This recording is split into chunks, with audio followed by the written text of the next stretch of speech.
You're listening to The Social Workers on WCDB Albany.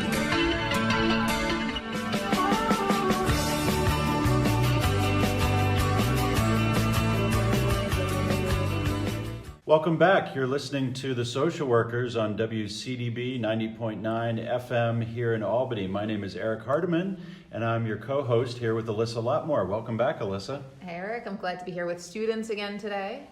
It's that time of semester where we are starting to think about the end of the semester, and we've got an exciting topic today. We are meeting with 4 graduate students from the School of Social Welfare, and we'll hear all about an exciting community engagement and social change project that they are doing for one of their courses. And in the context of doing that, we're going to interview these 4 graduate students, but before that, we'd like to play a public service announcement that they have created for us.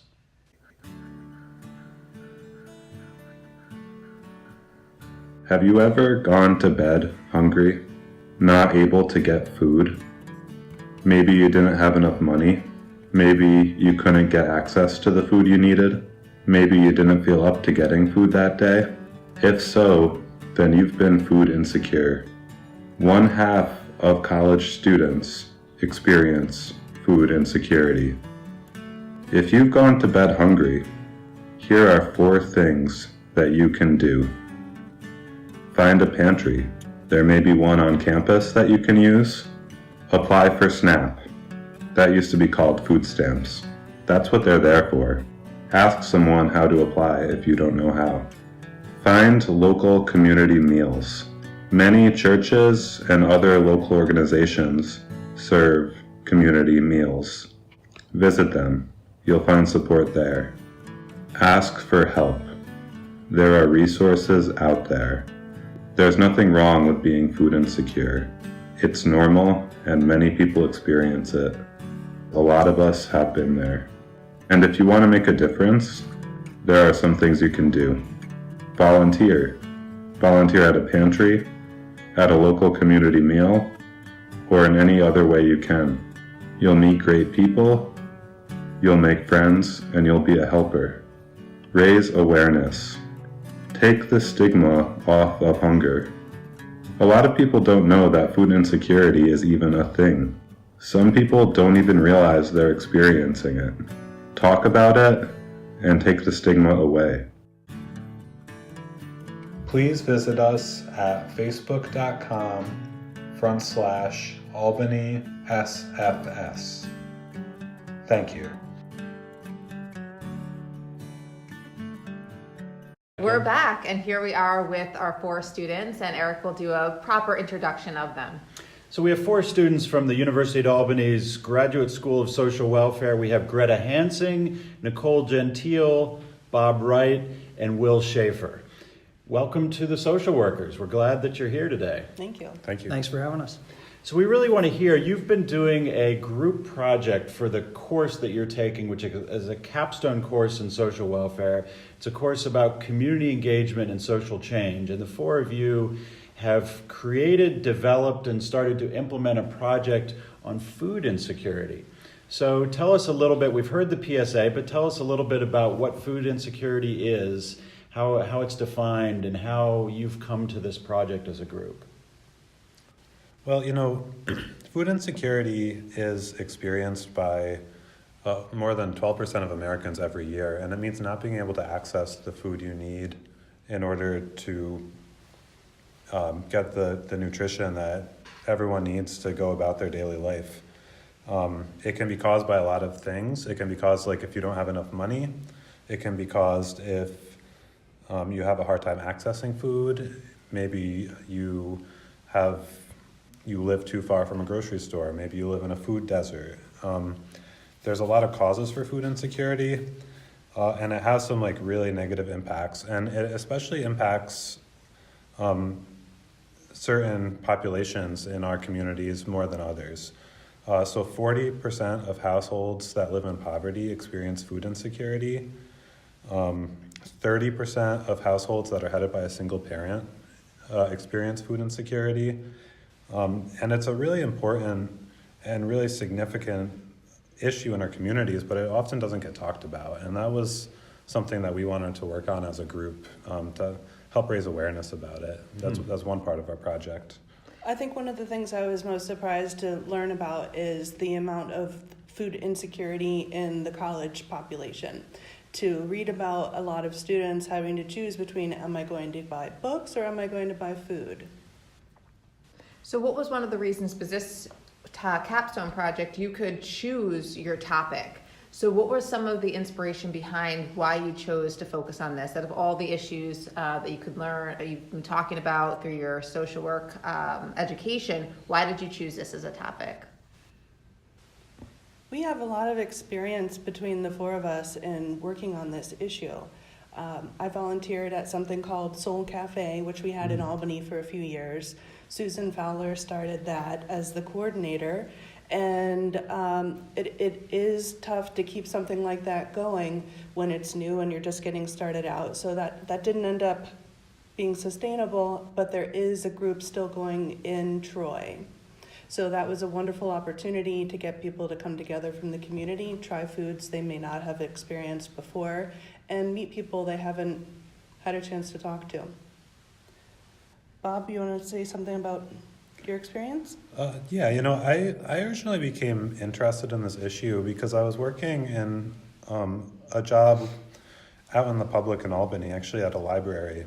And I had a lot of kids from the community coming in, and they would often ask for food, or they would ask us for money to go buy food.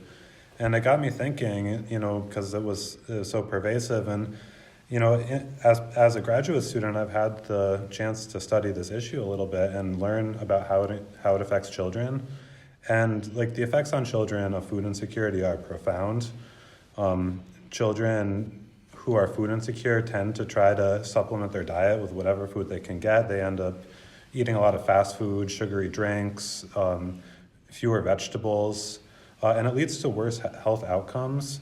And almost paradoxically, it leads to higher rates of obesity and BMI because a lot of kids just try to get the food that's available, and it's not the healthiest food they can get. And even worse though, it leads to a lot of health outcomes like iron deficiency, higher hospitalization rates for children, and disruptive behavior in school, because we all know what it's like to be hungry, and to try to be in school and to be hungry is a huge challenge that a lot of our kids in our country are facing.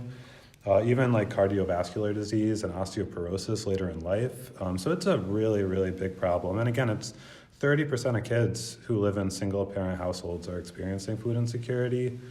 It's something that needs to be addressed, and really a lot of people need to be more aware about it. Nicole, you have experience at Hunger Solutions, is that right? Yeah, Hunger Solutions New York is actually my internship for this year for the MSW program. So my love for doing anything in the food insecurity world really came in undergrad. I did a internship with the Schenectady Community Ministries is what it's called now. They do the free summer lunch program in Schenectady. And I got to spend 2 summers feeding kids. And it was just a really great experience, and I loved doing it, and I changed my major in college when I was an undergrad and ended up in this program. And that's what I want to do long term, is helping people access food. And so a lot of my experience is in the emergency food side, like food pantries, free meals.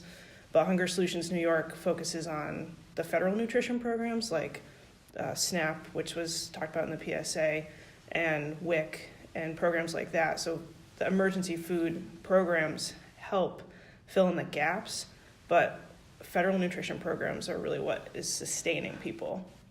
So that's really where my love came from for this. So maybe, Will, you could talk a bit about how your group, I've heard a little bit about some of the research that your group did and some of the facts that you found about food insecurity, but how did your group come up with the concrete idea for this project? And maybe tell us a little bit about how the project has developed from the beginning to where it is today.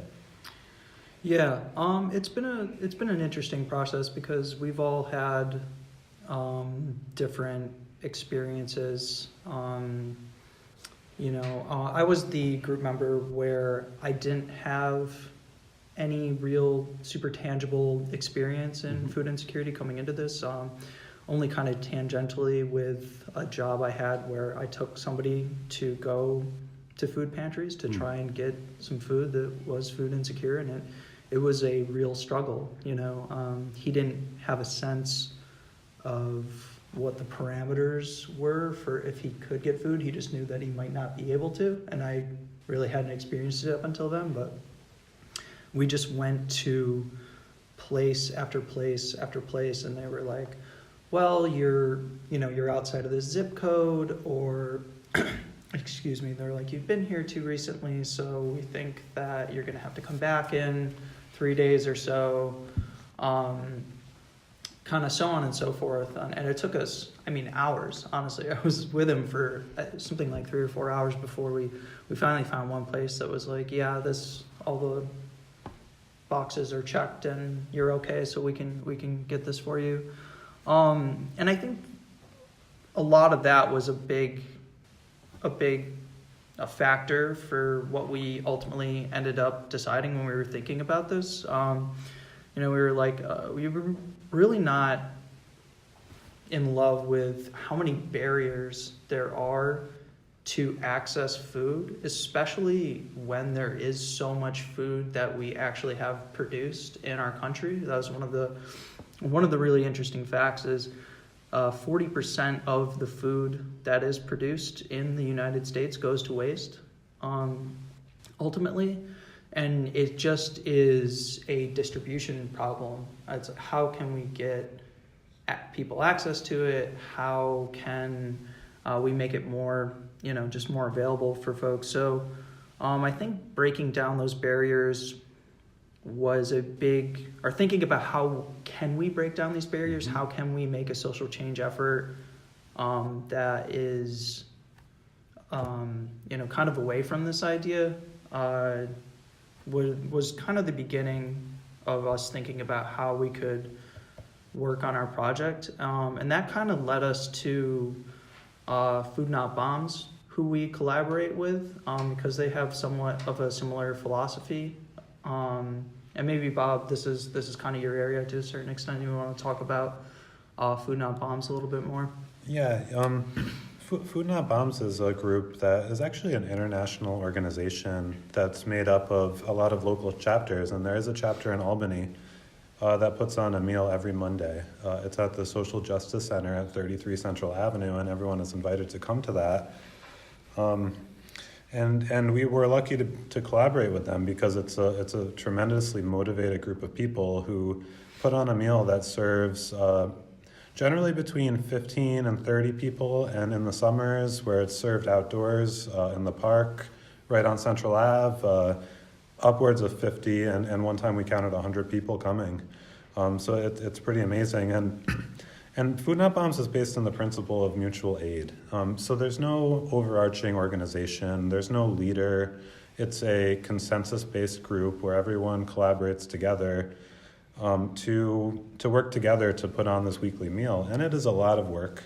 It really is. And there's 10 to 15 people who are there every week, cooking a big meal, serving it, cleaning up. And a lot of the folks who come because they're food insecure are also the people who work really hard to put it on every week. So it's not it's not a charity where some people are serving other people. It's a mutual aid group where everyone works together. And a really important principle of Food Not Bombs, to kind of go off what Will was saying, is, with the amount of food wasted, we try to rescue food out of that would otherwise go wasted. So we find donations of food from grocery stores or restaurants that they might not be able to use. They donate it to Food Not Bombs, and that gets cooked up and served. And one of the aspects of our project that we're really proud of is that we helped Food Not Bombs find some additional sources of food from businesses. And we've assisted them at their meals, and we are hoping to get some folks together who want to volunteer and train them. And if anyone is interested in volunteering for Food Not Bombs, they can email albanyfoodnotbombs@riseup.net. Again, it's albanyfoodnotbombs@riseup.net. Great. I've been hearing a lot about the collaboration and the inspiration, but can you get a little more overview of what your project is? What is your capstone project? And your group has a name. You started off as the Transformers, correct? Yes. And you've changed, Transforming transformed social since then. welfare. So tell us about the name change and tell us then into Alyssa's question about the project itself. Sure. So we decided to go with Students for Food Security. The reason being it could be more on the negative or more on the positive. The issue is food insecurity, but to keep it more on the positive, we wanted to stick with Students for Food Security. So we have the acronym SFS. We also kind of figured if we stuck with Transformers, it didn't really get the message across that we were working with this particular issue. I did want to add how interesting it is that we had to switch ideas several times. We had this idea to help food, not bombs, and we have done that, but we wanted something a little bit more than that.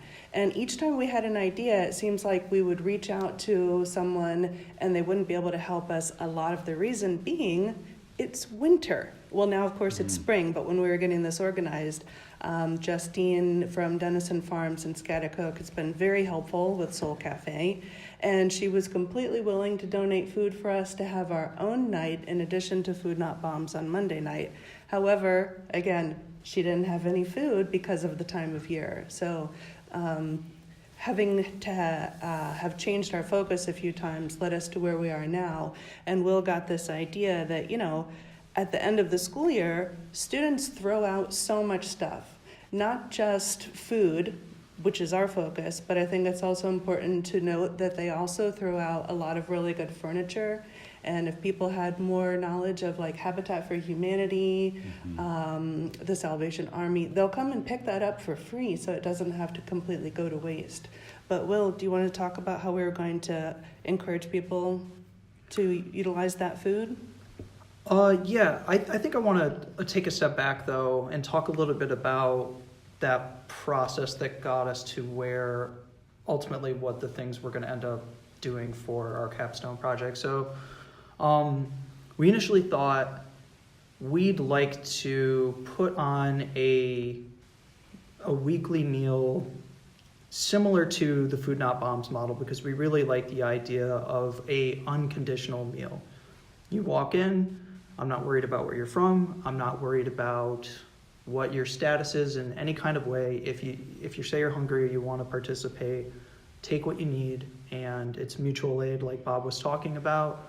And we really liked that idea, and we thought it might be interesting if there were some, we could see from there in kind of engaging with the community, might there be some other services that folks may be in need of? Could we get a sense of what those might be once we've kind of brought people around the table and broke bread? That was kind of like our initial idea when we first started formulating a plan to put into action. The challenges that Greta is referring to, we were like, okay, now we got to secure some of these food donations so that we can put together this meal each week. And that was challenging, I think primarily just due to timing, it being winter. I had gone to the farmer's market and asked several vendors if there was any chance that they had anything to donate, and in the winter all the farmers were like, listen, we're just really strapped. I mean, we do whatever we can to basically survive through the winter, and we pretty much recycle everything anyways. If you talk to me in the spring, I'll set aside a basket for you, or we'll have so much more. This is just not really something that's tenable right now. So that was a big challenge in that aspect for agricultural wise. And it was also just plain difficult to secure food donations. A lot of food was spoken for. So it became challenging to get enough food and enough variance in the types of donations that we wanted to create a whole meal that we could then put on a meal for a large group of people. So that was that was a bit of a challenge, and why we had to end up pivoting towards something else. So yeah, unfortunately we didn't have the idea about just the waste in our own scholastic community until after the first semester. It's something that was kind of in my mind, but it just didn't materialize, I think, until we found struggles with our initial idea. So I thought, let's really try and get this going, though. Let's attempt to do a food drive on the SUNY Albany campus and see if we can get that to work. So I first thought, like, I have no idea who I need to talk to. So I was like, all right, excuse me. I was like, all right, let me call the gatekeeper. Let me call the SUNY Albany operator. And I just explained, this is who I am. This is the project I'm trying to do. I'm attempting to do a food drive. Can you direct me to someone that you think might know a little bit more, could also point me in the right direction? And they were helpful, and they pointed me to student affairs. And then it was kind of leapfrogging from one person in student affairs to the other. And then they eventually said that you need to talk to Neighborhood Life. And that eventually, at the end of all that, landed me with a fellow by the name of Luke Rumsey, who's the Associate Director of Neighborhood Life. And he was the kind of key individual that we needed to interact with in order to get all of the permissions to have the food drive on campus. And he's been really great so far. He was, as soon as I sent him the email, he was all about it. We've met once, and then we have a meeting this upcoming Monday to kind of solidify the details. I did get confirmation from him a few days ago, though, that the project has been greenlit by Residence Life, which is really nice. So we're thinking that the food drive is going to be 4 weeks long, starting on April 29th and ending the first Monday after finals end, May 20th. And we're going to put out donation boxes for non-perishable food items in the residential locations on campus.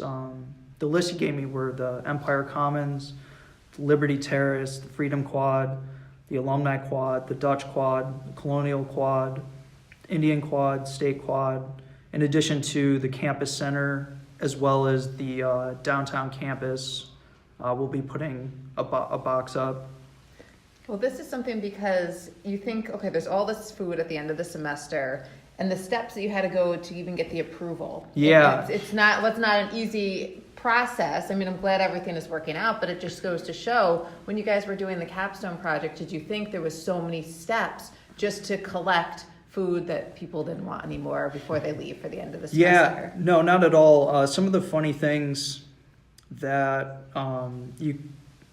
you don't think about, but they end up mattering, the kind of the details so what size should the boxes be? Because we were just kind of like, at first, like, we just need to get some boxes to put out there. And then they're like, well, you don't want them to be too small, because then if they fill up, you're going to be taking car trips out, potentially when it's in the throes of this every day or two, maybe, to go get these boxes and empty them and put them back. And that could be a problem. So just thinking about even the dimensions of the boxes and how we're going to decorate them and get them like situated so that they grab attention from students. A couple other things were just like what needs to exactly explicitly be on the flyer that we're going to put up.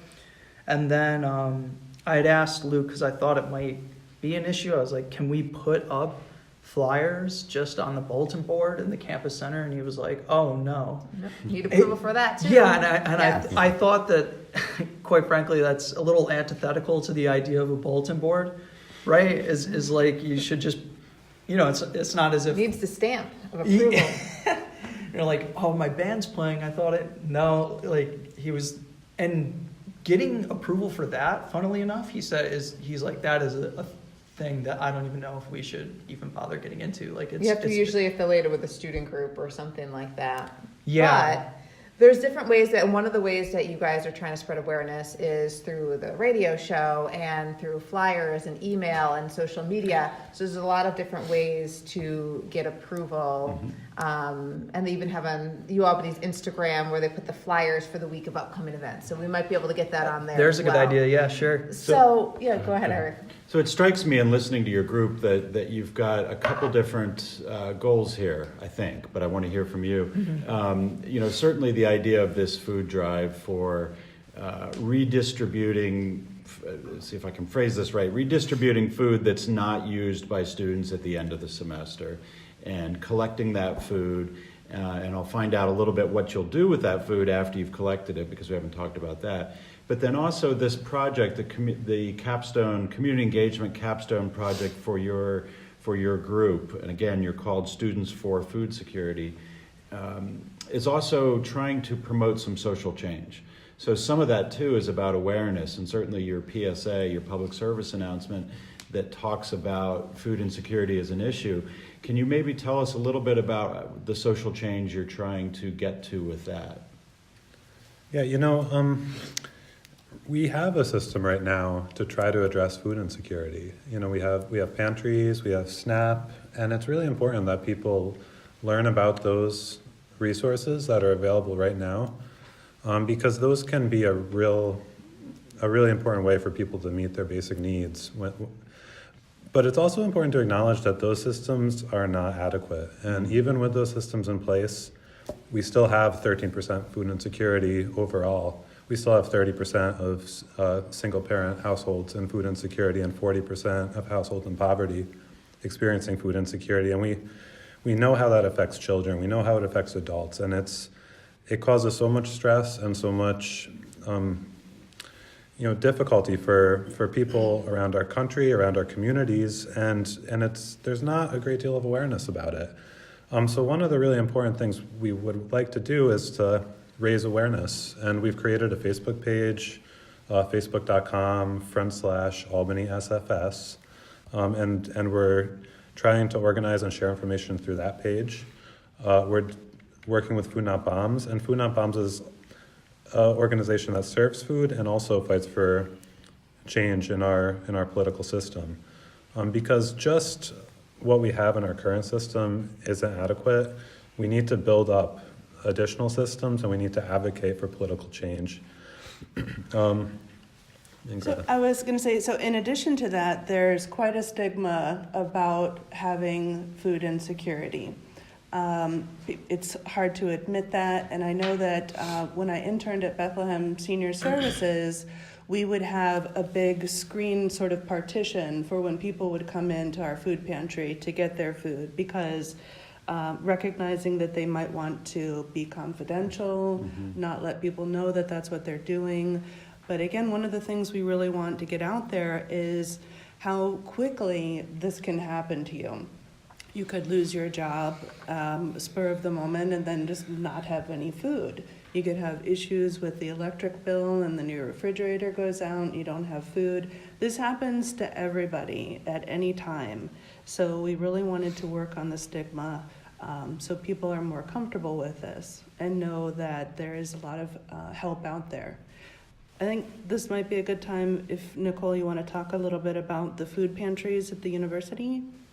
Yeah, so SUNY Albany and all the SUNY campuses really got an initiative from Governor Cuomo to have food pantries on college campuses or to be associated with a food pantry in the community. Great. So I think part of our project is not entirely reinventing the wheel. Like we wanted to do our own community meal, but then we realized if we can't do that, maybe we can just contribute to what's already here.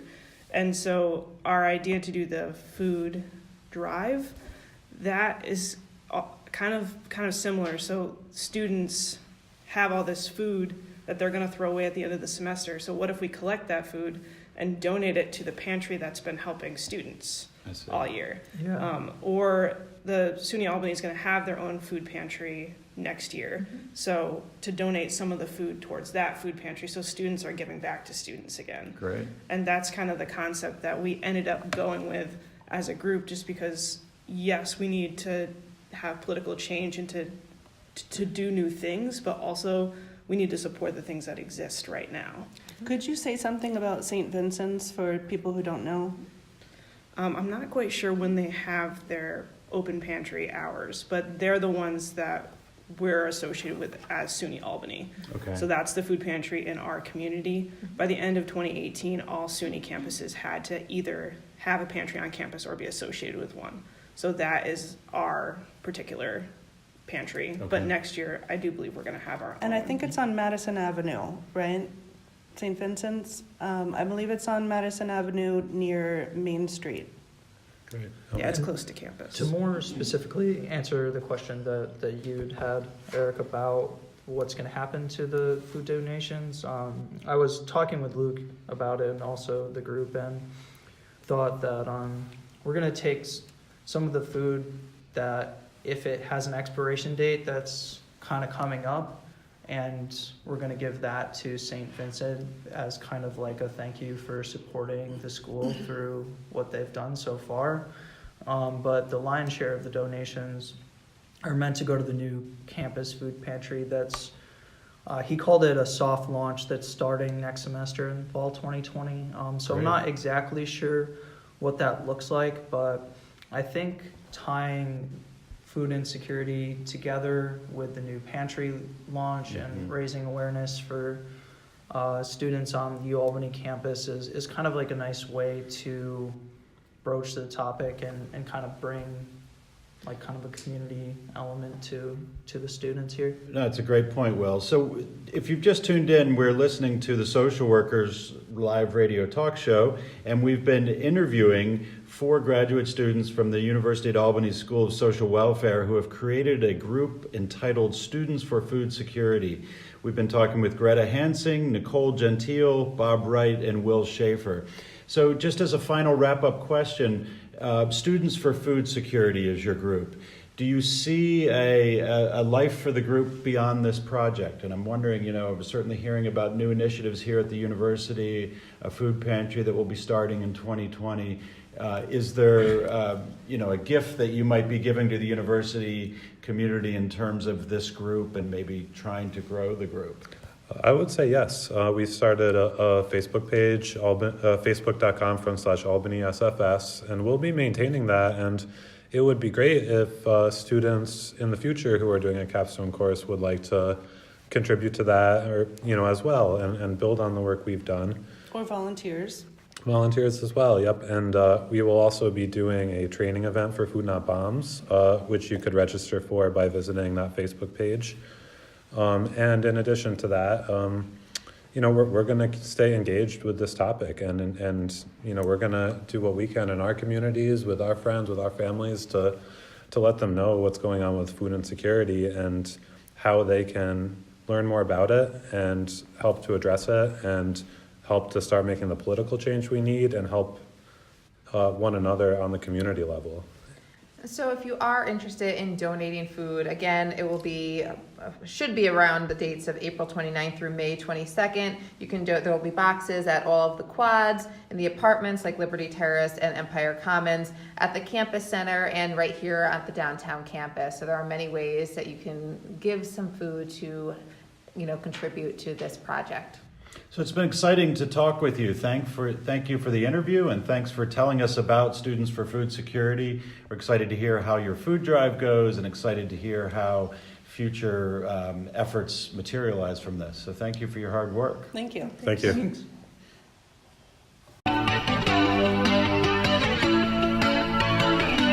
You're listening to The Social Workers on WCDB Albany.